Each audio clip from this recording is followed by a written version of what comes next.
Rangareddy Chevella parliament segment లో ఎగిరేది BJP జెండానని BJLP నేత ఏలేటి మహేశ్వర్ రెడ్డి అన్నారు. కాంగ్రెస్ బీఆర్ఎస్ రెండు పార్టీలు మళ్లీ మాయమాటలతో ప్రజల్లోకి వస్తాయని చెప్పారు. నేను తిట్టినట్లు చెయ్యి, నువ్వు ఏడ్చినట్లు చెయ్యి అన్నట్లుగా రాజకీయ డ్రామాలు ఆడుతున్నారని మండిపడ్డారు. ఇక అసెంబ్లీ సాక్షిగా కేసీఆర్ అవినీతి అక్రమాలపై సీబీఐ ఎంక్వైరీ కోరండని రాష్ట్ర ప్రభుత్వాన్ని ప్రశ్నిస్తే ముందుకు రావడం లేదని మండిపడ్డారు. మరి మీరు ఎక్కువ సమయం తీసుకోండి. 3 అంశాలు మీ ముందు ఉంచుతాం. ఈరోజు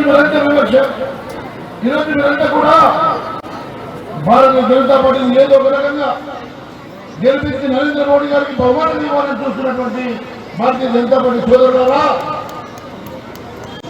రేపు కాంగ్రెస్ పక్షాన టీఆర్ఎస్ పక్షాన చాలా మంది ఇక్కడ ప్రచారం చూస్తారు. నేను ఒకటే చెప్తా ఉన్నాను, కాంగ్రెస్ టీఆర్ఎస్